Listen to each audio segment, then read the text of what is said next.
I've met the person I want to spend the rest of my life with. I've never seen her before.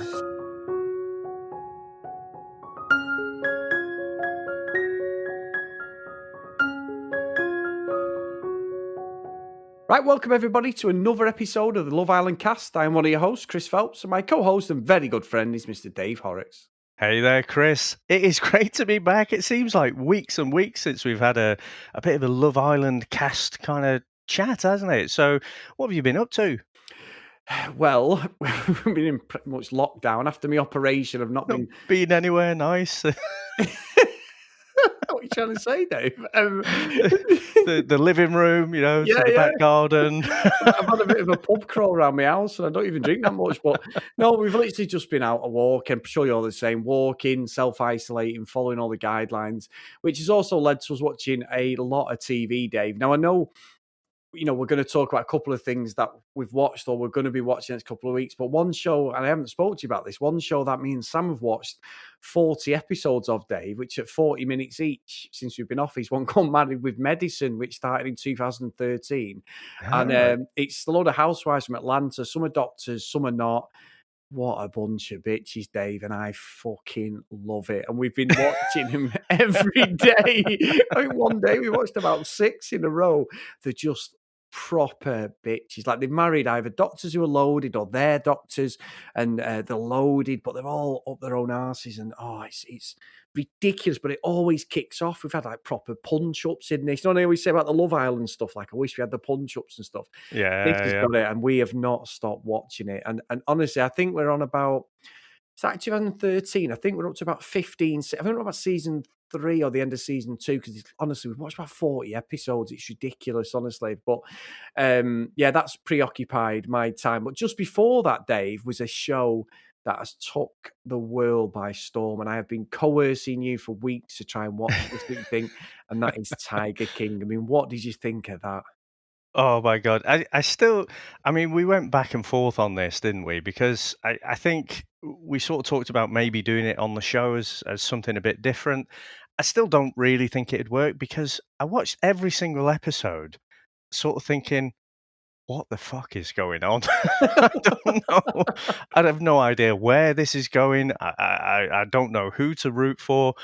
These are all just a shower of bastards and just utterly weird, and I don't get any of them. But it was so compelling, and so after the first couple of episodes, I was in, and I've took the dog for a walk today. For my one time I'm allowed out of the house kind of thing, apart from essential shopping, and I just could not get the Carol Baskin song out of my head. Do you want me to tell you something as well? It's going to ruin your ruin the illusion. He didn't even sing on them songs. A band has come out and said, Bit of Milli Vanilli, is it? Yes, he literally. You can literally, if you listen to him, you can hear like a very faint voice over the top of him.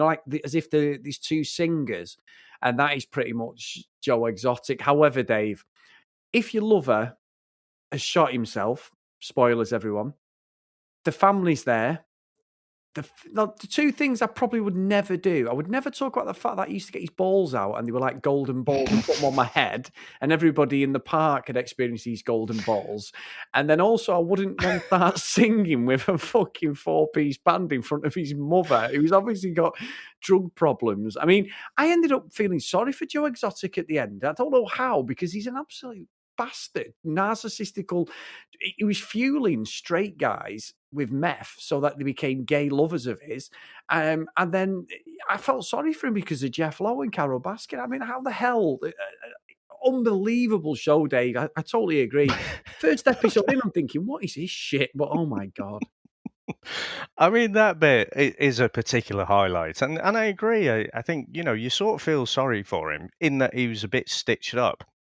The guy clearly doesn't have a poker face, but it was fucking weird. And the fact that you got it on the camera where his lover sort of shot himself, and I wondered what the fuck where was he going with that whole thing? And I did have to do a little bit of a TikTok about it. Yeah, no, you So did. It's very good. I had the golden mullet and the cap and everything, and so it took me about 5 takes, Chris. Oh, Just it's so going, good. yo, all seen his balls. They were Um, like golden nuggets. That's you're, what so yeah, he says, like, he used to drag them balls over my face, and it's like, you're at a fucking funeral, man. What are you I doing? know. His poor mum's there crying with the family, and she's obviously got some sort of drug addiction as well. I mean, honestly, you talk about different things. So we start with it because originally, obviously, it's a documentary within a documentary, wasn't it? It was supposed to be about Joe Exotic. And the guy who filmed it, who looks a bit of a shyster, to be honest, Dave, the producer, I'm not buying all that bollocks he was saying. He then lost all his footage because the actual place where the crocodiles had also the recording stuff in, and the crocodiles died. And then he was saying Joe Exotic releases a video of the suspect who is just Joe Exotic walking off.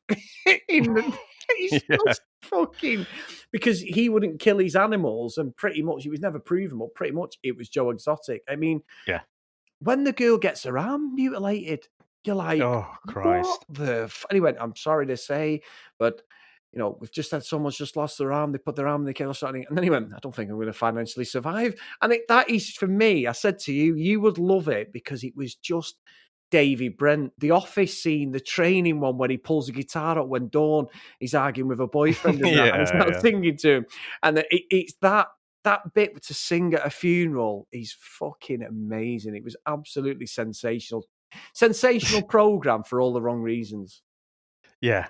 And I guess I had no idea. I mean, I guess the clue is in the title, but I had no idea what it was all about. And so I found, I do like animals, Chris, as you know. So I found it a really difficult watch, and it took me a couple of goes to get through that first episode. But like I say, after the first couple, I was in because again, the first half of that first episode, you think he's a bit of a hillbilly philanthropist, and he's all about the animals, and then he's like fucking shooting his shotgun at these things, and like Jesus Christ, whatever Carol Baskin has done, to have him shooting a dummy, which is essentially made up of her, and then make up a song about her killing her husband and feeding it to the tigers and getting a fucking lookalike in.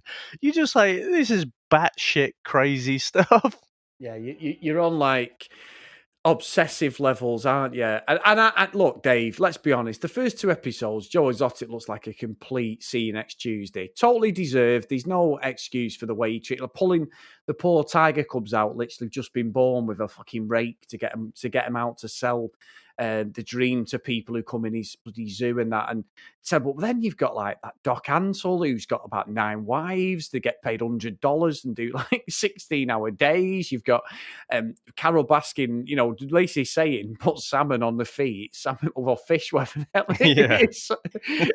Because the one of the tigers attacked Joe when he pulled the gun out, then he shot near it. And you're like, how the holy fuck are these people living and surviving? I mean, the whole story with a husband is bullshit, in it? It's absolute bullshit.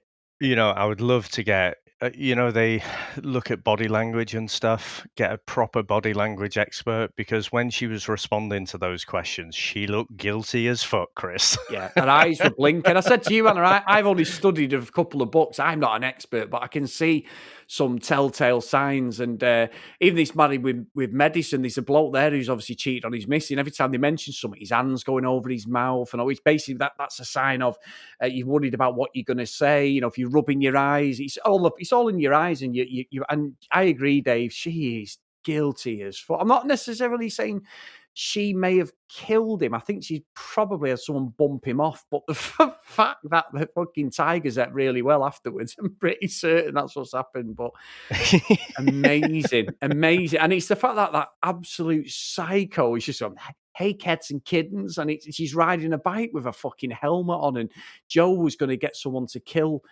her. I still think out of all of them, the worst person in the whole thing was that Jeff Lowe. He was an absolute wanker. And his poor wife's pregnant. He's like, we're going to get back in the gym, getting a nanny from fucking Europe, some absolute stunner. And it's like, you're horrible. How are you? And you're taking tiger cubs in Vegas up to rooms so he could get different women? And it's like, he looks like a little fucking weasel, doesn't he?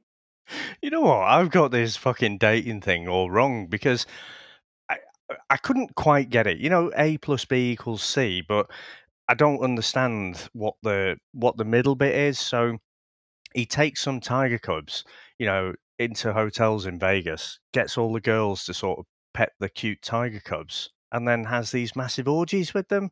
It's like I don't get how the first bit joins up with the second bit. No. But yeah, it's very, very strange. And Yeah. his relationship with his wife, is very strange as well. But weren't you saying there's another episode coming out? Yeah, so it's coming out on Sunday the 12th, is it? Or the 11th? What day is it? It's the 12th. Yeah, Sunday the 12th of April. So it's a guy called Joel McHale who used to do like a show on E called Soup, and that he's an actor, ex-American footballer. Bit of a smart ass, Dave. He's done a lot of the gaming shows and stuff. Very funny guy. And I think it's a bit like a reunion. He basically says he does a little promo on his Twitter the other day dressed as Joe Exotic saying, basically the ones who aren't in prison are going to, we're going to have a bit of a follow up and that, see what they're doing now. Because obviously this is filled over about 5 or 6 years, wasn't it, altogether? So I'll be honest with you, Dave, I'll be watching it as soon as it drops tomorrow. Oh my God. Yeah, it's definitely compelling watching, and I don't think that's going to be my last Joe Exotic TikTok, to be honest. No. Well, we all know where everyone's going to be going this Halloween when we finally get out of this lockdown, don't we? Oh Everyone's my going to be word, Joe Exotic. 100%. There's actually, Dave, I'm quite interested because you know my love of Vegas. I've been watching the Louis Theroux Vegas one over the last 2 days, and I've just watched the Piers Morgan one. Just how much I love that city. But Louis Theroux actually went with Joe Exotic in 2011 and actually filmed the whole show on him. So I want to go back on that and watch it because that was obviously before this Netflix thing's come about. So, and he looks quite young on it, to be fair. So I presume Louis was doing it around 2010. So that's on my list. I think it's on the BBC iPlayer, to be honest. Yeah, yeah. Well, I've got a surprise for you, Chris, because I've been looking at some reality TV as well. In fact, even before that, I should say, I went full Love Island, Chris, and I asked someone to be my girlfriend, and they said yes. Dave, I'm not happy because you didn't have me there playing like the violin or throwing rose petals at her feet or anything. Dressing up as Disney characters. Yeah. There was no drama with that one, Dave. Well, that's very, Dave. At the end of the day, that's really nice, actually. And just remember, when we make it rich and famous, Dave, these are the sort of stories we can sell to people. With like world famous podcasters and stuff. Well, Yeah. yeah. And it is funny though, because without the influence of Love Island, I don't think I've asked that question since I was about 12 or something. The actual question. You just sort of start going out with someone, but I did actually do it. And I was like, it's pure Love You Island. fucking hypocrite. I know. I bet you didn't even think. You probably said it, went, oh my God, what have I've been slating No, them I did bastards. think. I did think. All right, I'll let I you off. thought it all through. Yeah. There was a whole WhatsApp message. And she was sat next to you. But I tell you what, I've been watching, Chris, so one of them is Married at First Sight. So this is set in Australia. And honestly, fucking hell, I think whenever the next season comes up, we need to think about jumping on that one because I never saw the first Love Island Australia, but what you describe in that is pretty much how this is. Yeah. I mean, they kind of, there's some science involved. I'm not massively bought into how much. They sort of get them to smell different smells and stuff, and it's about the chemistry that they have, what are they looking for in a partner and all of that, and then they get them together the first time and then they get married, but then it follows them through and they all kind of live together. But of course, they're all fucking shagging each other. There's all these bits of drama, and then some of them end up together. Well, actually, I'm pretty sure out of about, I don't know, it's probably something like 12 couples or something, one ends up staying together. So, no, it's absolutely brilliant, Chris. I'd fully recommend that one. Yeah, and we have got a little show to announce, haven't we, Dave, to keep us going while there's no Love Island one that we're going to But start doing. just before the new show, So the other one that I've been watching is obviously the Bachelor, South Africa. Yeah, and your So I podcast mean, is going well, Dave. I've got to say. yeah, so I'm enjoying that. Obviously, we've got a couple of different projects, haven't we? Well, like the Beatles, we're sort of branching out, with other musical projects, and so yeah, no, that was going really well. I do find it a bit weird, Chris, I must say, because I it's funny how I started this journey is like hating Love Island and then kind of loving it or love hating it. But at least you've got like equal men and women, or it's a bit lopsided one way one week and then lopsided the other side the next week. With The Bachelor, it's like basically one dude and he starts off with 22 women and they're all catfighting each other to try and win the affections of this one bloke. And so I know you've probably watched The Bachelor before. I've known of it, but it's very weird watching it episode by episode, I have to say. I mean, what do you make of The Bachelor? Well, we've watched loads, and I know I've got to catch up on the South Africa one. I watched the start of it, and I need to do it because obviously I know what we said, didn't we? I want to get myself on there onto the show with you guys as well and give it an analysis at some point.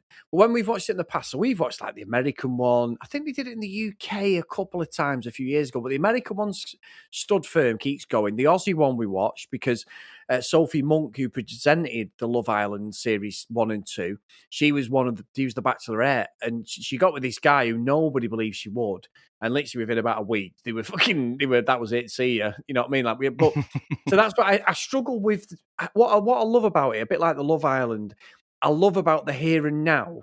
And I'm 100% certain that afterwards they're not going to be together for more than a couple of months. Once all that PR shit and money's dried up, they just fall a fucking part. And that's pretty much it. But to watch it as a spectacle, I love it. And I think it's interesting because when it's the girls chasing a guy, the girls like a proper cutthroat, and I haven't seen obviously the South African one, but going off previous season, they just cutthroat, don't give a shit, and they just fucking go for it. And if they want a get with that guy, that's it. And there's always the bitch, and there's always that one girl who just doesn't give a shit about any of them, and she's just there purely to find love or get more TV time. With the blokes, it's always a bit more reserved, and you might get one who's a bit of a snake, but everyone else just takes it as a. And that's not a slant at the girls. I love the fact the girls are more honest. The blokes are all a bit fucking soft and, like not really saying the feelings. So I always find that the Bachelorette is not Bachelor. The Bachelor is better because the women are more honest and they don't stand any fools and they just basically tell each other. So I think you coming in at this point on The Bachelor is probably better. And you'll get addicted to it, Dave, because there's loads of Oh, I versions am. out there. Yeah. I'm well into it. I just find it odd. I find it, a little bit strange, but the drama is really good, I have to say. So I am fully bought in. I've watched a little bit of The Bachelorette New Zealand, not feeling that quite so much, but I joined it kind of late as well. So just seeing that season out. But I tell you what, Chris, I tell you one season I am really looking forward to, and honestly, we will get onto Love Is Blind in a second. But we are going to review as our next kind of show, because we're pretty sure there's not going to be another Love Island this year. We are going to review Too Hot to Handle on Netflix. Now, what do you think of this one, Chris? Well, to be honest, Dave, I saw it on the front page of Netflix. Because obviously, pretty much everyone's either watching Netflix, Prime, Disney Plus at the moment on a loop, and I throw in a bit of YouTube from some of the subbies that I watch on YouTube every day. And I'd seen it, and you sent me the trailer and said you've got to watch this chat. And I'd not seen it. I genuinely hadn't seen it until you sent it me yesterday. As soon as I watched it, I was like, "Oh fuck me, we are in." Like we've been watching one, and it's fucking shit, Dave. Don't X on the Beach. It's from MTV. We've literally nearly finished it, but it's a celebrity one with like Callum Best, and Callum Best has got more fucking X's than fucking anything. You've never seen anything like it, Dave. You It'd know be what I like mean? The Bachelor again. Oh, the other week they brought 2 of them in, but it's all fake, and they're all celebrities. Still want that 5 minutes of fame. So watching this is basically Netflix version of Love Island as such, isn't it? So Yeah. I don't want to think it because you've probably recently money, but basically they're not allowed to touch, are they, or something? Is that right? Well, they're not allowed to have any kind of sexual release at all, it seems. So again, you've got these hot blokes, these hot women, and they're all put there together. And it looks like from the trailer that they didn't quite know what they were signing up for, because it drops it on them that, there's going to be none of that hanky panky at all. And I just think that is going to be fucking hilarious, because they're going to need fucking scratching posts in there or something. I mean, can you imagine like 2 or 3 weeks in? Oh God! Well, Dave, the trailer pretty much alludes to the fact that nobody abides by them rules, don't they? So... Well, there is that. I guess you have to get caught, don't you? Yeah. How's the shoulder going, by the way? Oh, it's fucking killing me, you fucking wanker. It's fucking killing me at the moment, Dave. Yeah, it really is killing me. and Pornhub's giving away the premium version for free at the moment. I can't take advantage of that either. Bit tricky with a house full, isn't it? Yeah. It's like an ironic hell, isn't it? When you make a deal with the devil, and he gives you what you've asked for, and it's like you can't actually take advantage of it because he's played a trick on you. It's like, here's access to Pornhub Premium. Oh, everyone's at home all day. Yay! I've got double-edged sword on it. Of all the times for me to have a fucking shoulder and bicep operation, I could be absolutely in the best shape I've been in for years. And I'm fucking training on my left side, Dave. It's not good. I can't do anything.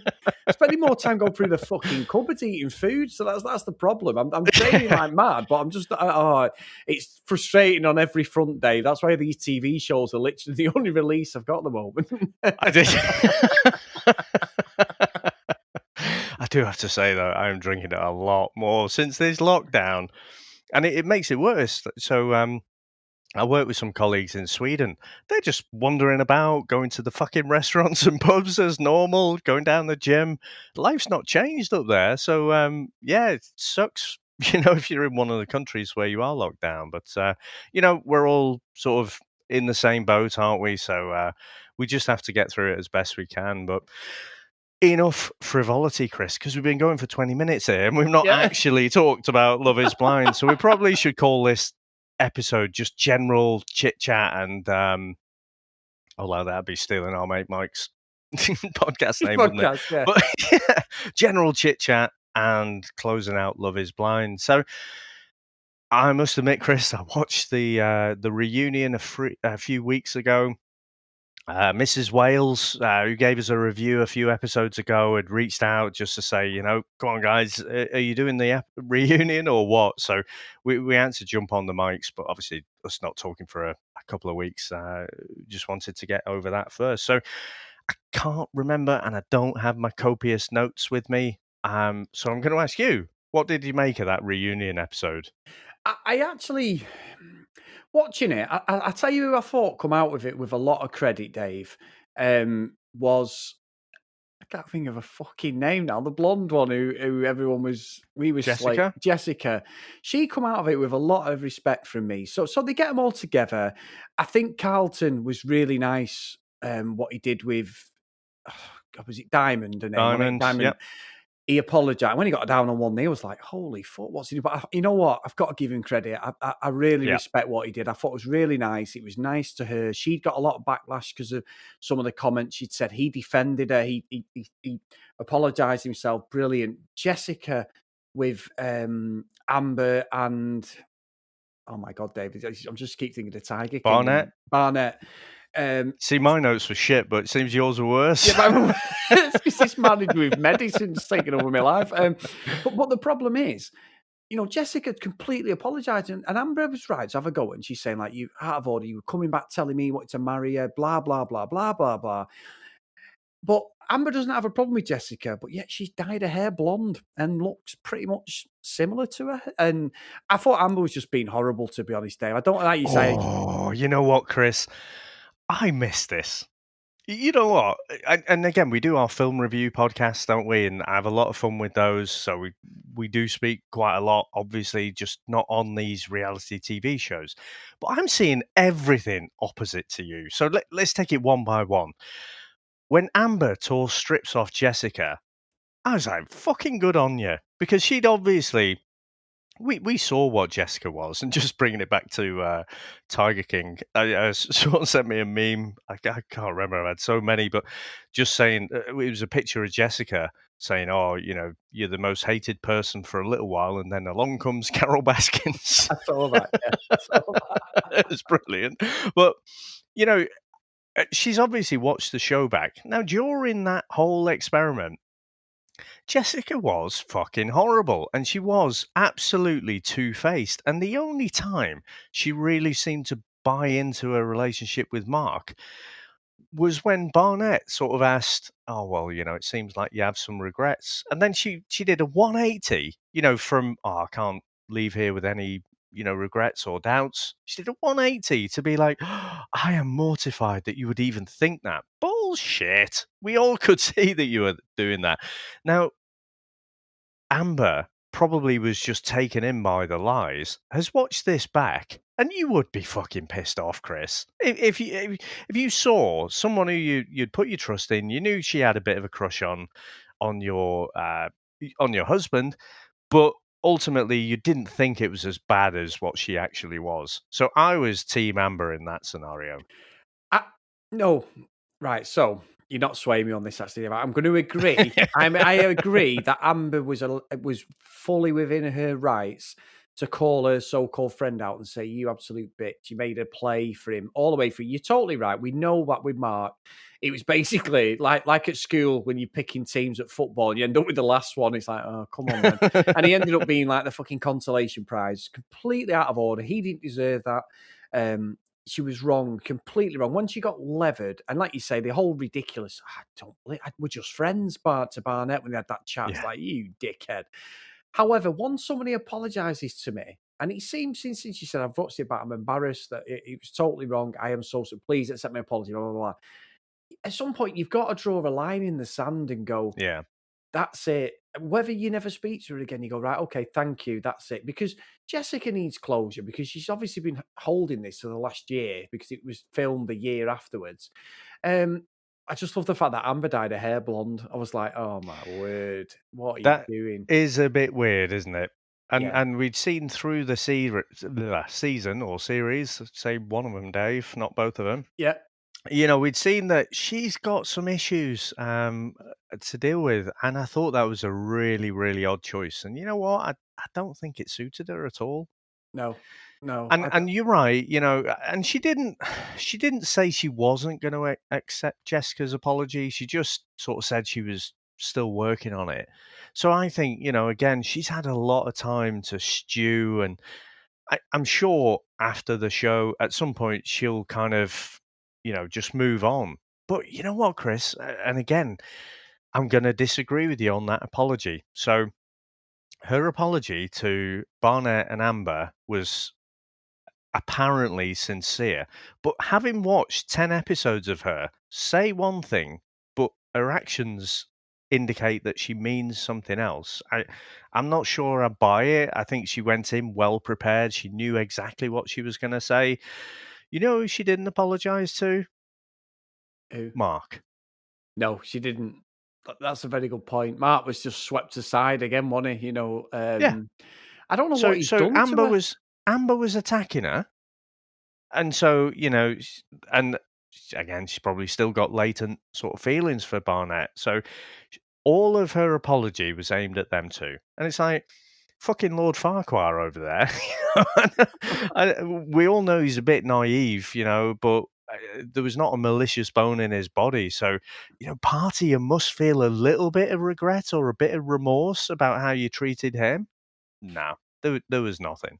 You know what? That's a good spot, Dave. That's a very, very good spot because I didn't even think about that the whole time. So maybe you're right. Maybe I'm completely bad judging character again. But I think as well, what was funny was with Amber. I've had a beef with that girl since the start, and Barnett. I don't like either of them.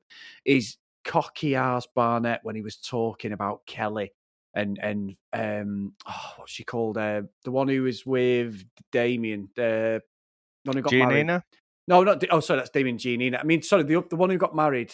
The other ones who actually stayed together. Oh my God, Dave, it's terrible. This it was all our life. Carlton? Was it No, Carlton? Lauren and Cameron? that's it, Lauren and when he was talking about how they had all these things we never saw on camera, but like, oh, but and fucking Amber was like, oh my God. I was thinking, Barnett, mate, I just wouldn't say anything at this point. Just leave it Yeah. and say we had a good few connections, but Amber was the one. But he went all in on all these like little words and things and how he really liked him. And I could see she went from like holding his hand to crossing crossing her arms, and she's looking at him to say, "You fucking prick." I thought he's going to get battered when he gets in now. You know, she genuinely, there's just something not right about her at all. I'd be amazed if they're together in a couple of years. Yeah, I don't think, and you know, they sort of alluded to some fiery arguments, didn't they? So I can't see them lasting really that much longer. But yeah, who knows? I mean, at least they made it to the reunion. I mean, you mentioned Lauren and Cameron there. I mean, they've taken the extra step beyond anyone else, and I do want to get back to Giannina and Damien. But Lauren and Cameron got themselves a little fur baby. Yeah. Hey, didn't expect it.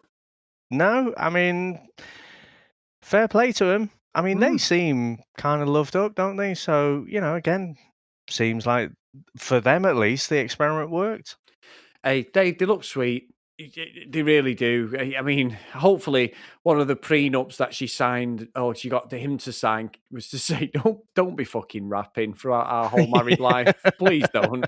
Just go in that quiet room in the basement and rap by yourself if you're going to do it." But no, genuinely did, and I think you'd be right to touch on Damon and Giannina because that, for me, of this whole reunion, was the biggest surprise. I've got to say, Yeah, 100%. I really wasn't expecting that.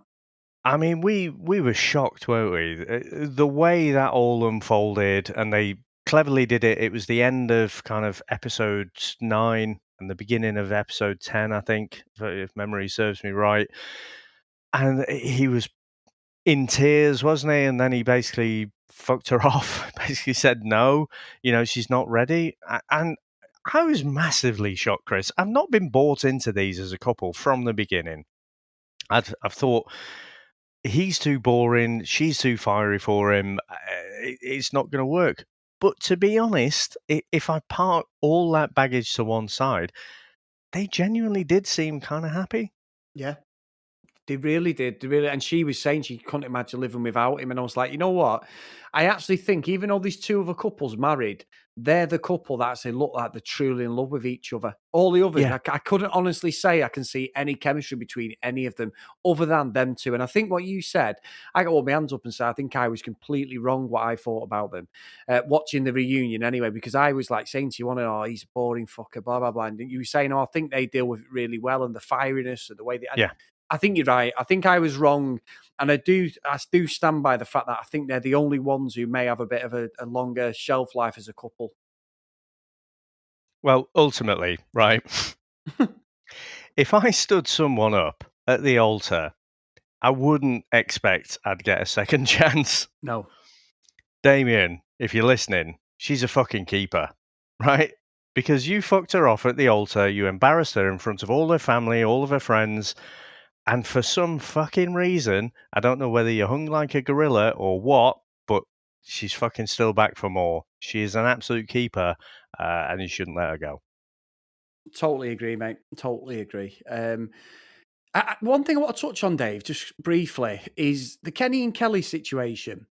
Something I mentioned in the last episode about them at the wedding and the altar and stuff is I just still don't get how she can say she loves him and all this bollocks and then does a runner, a bit like what Jessica did, does a runner, but doesn't want to pursue it. It was all, I mean, it must have been clever editing because it was edited like they were in love. I kept saying they're the most surefire ones to be in a relationship. And at the altar, she just fucking ditched him, didn't she? And obviously, Yeah. he's with someone else now. But I can't work out whether she, I know what we say about Jessica, and I've really laid into it, but I can't work out whether she's probably been one of the most devious ones of the whole series because she's played it all like they were genuinely together. Again, it could be editing and it could be wrong, but I don't know. It just doesn't sit very well, and he seems to have come out of it quite well. But I don't know. She seemed very, very upset and a bit on edge to me. Yeah, you know what? You might be onto something there, and that couple just bores me to tears. So I don't expel that much mental energy kind of thinking about them. But you're right. I mean, she almost seems like she's properly played it up to the cameras. At least, at least Jessica, was just hammered all the time. So, contradicted herself blatantly, so she's not got that very good poker face. Whereas Kelly really does seem to have that because Yeah. I've got no fucking read on it at all. I didn't see it coming what happened right at the end, but with what happened makes me believe, well, all the stuff that I saw before was pretty much bullshit. Um, Kenny, I think he's a classic sort of sales guy, to be honest. He'll give you a positive spin on pretty much everything, So he was talking about how it helped him in his existing relationship, and it's like every word that comes out of his mouth, I feel like he's trying to sell me something. So yeah, I'm not really bought into them, but definitely, I mean, I have no idea what her reasons were for going on the show, but yeah, she's got some shit to figure out herself. Yeah, she has. I mean, as we close this out, Dave, I've got to say, as an experiment, and the fact that they've commissioned a series 2 and 3, we're definitely going to be coming back to this because, again, like you were saying about Married at First Sight, and that it's on the same sort of lines, the same um, beats and structure of the show. But I love this sort of stuff. We've had plenty of stuff to talk about, haven't we? And if this To What to Handle leads into something that's even more controversial, then fucking great. I can't Yeah, wait. we're gonna have to just keep ourselves in check that we don't end up with like 20 different reality TV podcast shows, don't we?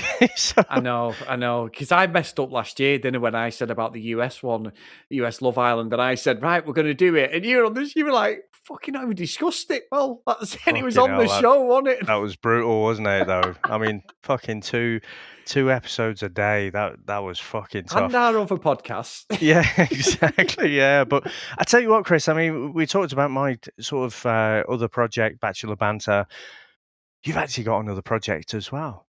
I have. Now, obviously, you and me used to do a radio show, didn't we? It was born off the back of Comics in Motion, our other podcast.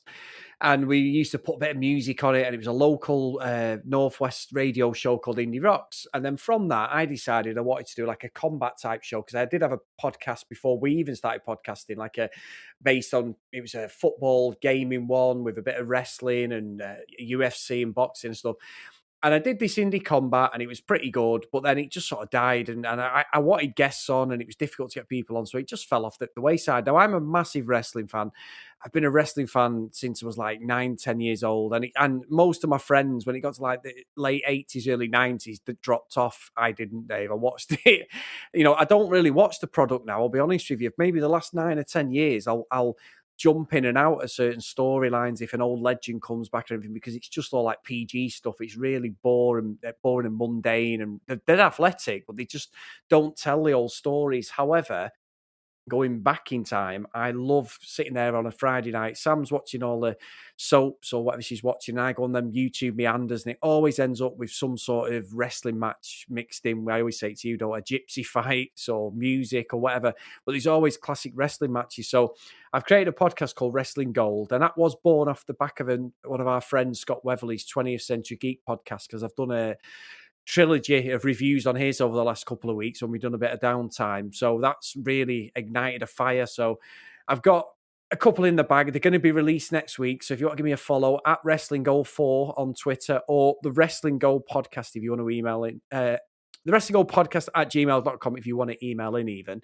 And then what's made it even worse, Dave, is Scott actually was a wrestler, a professional wrestler called John Bull. And we had a discussion on the show, and he and me have decided that we are going to step in a squared circle against each other in a wrestling match in 2021. Now, obviously, with my injury, I'm going to need a bit of rehab don't be anyway. getting the excuses in Oh, already. no, there's no excuses. But Scott has actually called me out yesterday with a full promo, and I've got to come back with a promo. So, guys, you're going to have to stay tuned, because I always take the piss and call myself Hulkamania and that, but I'm going to have to try and step up, because I've always wanted to do wrestling, and I never thought at 41 I'd be stepping in that ring, or 42 by the time this comes around. But it's happening. You are a disappointment, Sunshine, right? He called you out yesterday. I have not seen a comeback from you yet. He is now, to be fair, he's probably thought a little bit about scripting that sort of how he shouted you down, but he has called you out, and you've still not come back with anything. Don't you worry. Don't you worry. Well, don't forget, me and Scott talked about it, and I didn't expect anything. And then I put Twitter on all these notifications, and I'm like, oh, fuck, I'm going to have to do something now. So I've got stuff ready. I've got it all there. I need to go full wrestling promo, old school 80s promo, and I really got to give it some. But I'm just wondering, everyone's in lockdown, and I'm thinking, who the fuck? They're going to be listening to me screaming and shouting. And I wouldn't mind if it was a normal day. Nobody's here. I'll be fucking neighbours. And I've got a nice little gym, and I have a proper big cabin of training and stuff. And I'm like, it's got to be something to do with the weights and the training. And I'm thinking, but I've got to go full on Hulk Hogan in this promo. So I've got it all there. Could you not go understated? You know, like just chilling out. I don't know. I'm Dave, expecting before the day has gone out. Right. I'm expecting a response on Twitter. Right, okay. There will be a response. You've put me under pressure now. I'm going to have to go and get all my gear on. I've got a full outfit and everything. So, right. Well, I seem to remember on the 20th Century Geek, I think Scott said I should be your manager, shouldn't I? Yeah. Didn't he? So, yeah, I'm your manager. Now get your fucking arse in gear. Get on that, whether it's TikTok, whatever the fuck it is, get that response out there. You've been called out as a pussy.